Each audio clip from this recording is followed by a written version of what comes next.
I'm gonna tell you what I love and what I hate about tubeless tires. I'm gonna show you how to replace tubeless tires. Look at this. This little piece of metal obviously wasn't sticking out of the tire, but let me tell you what happened. I take my wheel off. I recently did a video on how to choose the right gearing for you. If you haven't seen it, go check it out. But when I took the wheel off to put on the new cassette, I heard this rattling inside the tire. It was this piece of metal. So it's inside the tire. But I also had this big hole in the tire that I knew about, which I just showed you. And I kept having to refill the tire. I saw sealant slowly coming out of it. But what's crazy is I rode around with this in the wheel and that hole that the sealant plugged for hundreds of kilometers, maybe even 500 kilometers. But finally the hole got too big and my bike was inside, and all of a sudden I just hear psst. It finally let go. You can see the wear indicators. Once you can't see those dots anymore, then you're past the life of the tire. You can see on my old tire that they're basically right there. The tire's near the end of its life. When they wear down, they're more susceptible to punctures, and then the sealant doesn't hold it as long. And that's basically what's happened here. So we have to replace this tire. We're gonna replace both tires. Now, how I've heard in the past to replace tires is once your back tire wears out, because it's gonna wear out faster than your front tire, you put your front tire on your back tire, and then you put the new tire on the front. I find it's much easier. When my back tire wears out, I replace it. Then when I need to replace the back tire again, I replace both. So I'm basically every 2 tires on the back, I'm doing 1 tire on the front. That's what we're doing today. And I find that works much better. Let's get these tires off and put the new ones on. And then I'm gonna tell you what I like and what I dislike about tubeless tires. Let's get started. What's great about this job is you don't need too much stuff. You obviously need the new tire, you need sealant. I love this Stan's race sealant. It has to be race though. It's expensive, but I find it definitely seals the holes better. We need a sealant applicator, a valve core remover, and a tire lever. Once you have that, you can deal with your tires. Okay, so once we have the wheel off, I'm gonna let out the air. Then once we let out the air, we're gonna take out the valve core, like so, and you just loosen it. The only thing you gotta be careful when you loosen the valve core is that you don't loosen the valve right off. And there it is. We're gonna clean that up a little bit, but there we go. So once I get the valve core off, I just push the tire off of the rim. I have this old kicker box that I'm using as a garbage. We don't want to make a mess with the sealant. We're gonna put our tire lever in the edge of the tire. There we go. And then I want to hold the tire here and then just push. There we go. And then we should just be able to pull the other bead off. There we go. And so we're just gonna leave the tire there. I have a bucket of water here. We're just gonna get our rag wet and then just wipe off the old sealant. And where a lot of the sealant builds up is around the valve core, so we're just gonna wipe it off around the valve. So we're just gonna give it a wipe. Then I'm gonna come back with a dry rag and wipe it all off. Now we're gonna get our new tire. Important with this is these tires have a direction. A lot of tires have a direction. So you can see right there, it says rotation. So the rotation of the tire is this way. So we want to make sure that the tire is going in the right direction. And what I like to do is line up my valve core, my valve stem, with the logo. So that way, whenever I want to fill it up, I know where my logo is. Okay, now this is going to be one of the hardest parts. Now that we have it here, I've worked it around and you can see there's a little bit of tire left. So once we have it here, I want to get it, hold it like this, and I want to get my tire lever in and start working the tire around. And I want to hold it with my hand here and my body so the tire doesn't slip off.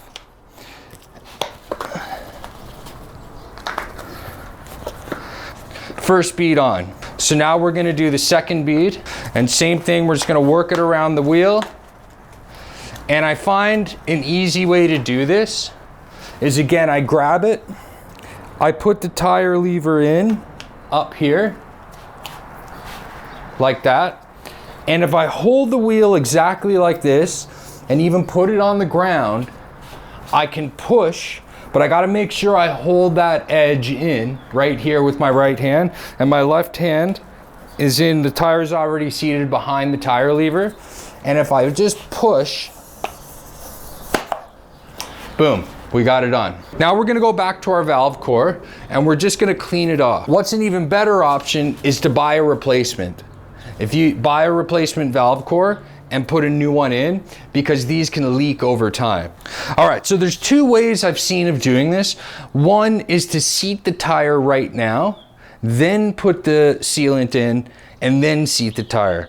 I find it's a bit of a waste of time to seat it, then put the sealant in, because I find the sealant sometimes helps seat the tire. So we're gonna put the sealant in first, then we're gonna put the valve core in. What I like to do is you get your sealant, give it a good shake, and we're gonna put in 60 milliliters. Okay, so we're gonna suck up to 60. There we go, 60 milliliters. We take it out over the valve stem, in, and we insert our valve core, and we just snug it up with our little tool. This doesn't need to be overly tight, especially if you need to get it off while you're on the side of the road. Okay, now it's the fun part. This is the tool that you have to have, is a flash pump. You have to have this if you're gonna run your own tubeless tires. I've tried using CO2s to seat the tire, but what it does is the CO2, the cold, messes with the sealant. It can turn the sealant into balls, and then your sealant isn't as effective. It'll work, but over time, you'll be putting more air into your tire and you will be having more problems and the sealant won't work as well. So you have to get yourself a flash pump. And so the way the flash pump works is, as we pump up, we fill this barrel with air. And then when I pull this lever, it just shoots the air into the tire, seating the tire. So let's do that now. We're up to 120 PSI. I'm just gonna pull this lever down and it should seat the tire. Here we go. 3, 2, 1. That did not come out of there fast enough. I'm gonna try that again. All right, first time didn't work. Let's try this at the bottom this time. Here we go, and we got 160.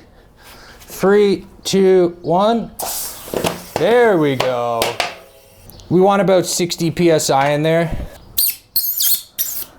So now all you gotta do is wipe off the excess sealant that's kind of spilled out the sides, and you're done. The other thing that I've heard is that you should go out for a ride or spin the tire after to get the sealant around.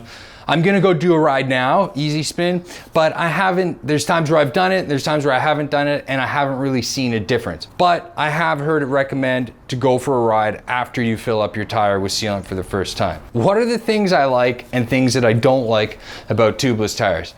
100% you get less punctures. 100% you're gonna get less flats. I like that you could run it at a lower, more comfortable PSI. Those are really the two main benefits to tubeless. The drawbacks are dealing with the sealant. If you're out on the road and you get a flat where the sealant doesn't fix it, you're in trouble. You can, like put a dollar bill or a gel wrapper behind the big rip and then put a tube in like you would any other tire. But the problem is the sealant's everywhere. That sealant is gonna go everywhere when you're on the side of the road, and it's a big pain in the butt. The other part is the sealant spits out every now and then and it goes all over your bike. Working on the wheels at home, the tires at home, the sealant goes everywhere. So basically, that's one of the biggest drawbacks, is the tires take more time to set up, and when you do have to change over new tires, it's a bigger procedure. But in my opinion, the biggest pain in the butt is just the sealant and it being messy. And it being messy everywhere. If you need to change it on the side of the road, when you go clean your bike because the sealant is spitting out all over your frame. Any situation where you're dealing with the sealant, it's messy. And so that's the biggest drawback. It does ride better and you do have less flats. But like I said, guys, if you're thinking about trying tubeless, definitely give it a shot. If you own a tubeless setup, get yourself a flash pump like I have here, and then you'll be able to deal with any of your tubeless problems. The flash pump is a necessity in my opinion. I've tried using CO2s like I said, and it didn't work out for me. But basically once you get a flash pump, you get your sealant and your sealant applicator, you're good to go. So I hope you enjoyed the video. Please comment, please like, please subscribe. That stuff really helps me out and I really appreciate it. It helps me keep this channel going. I love you guys. I'll see you on the next video. I'll see you soon. Bye.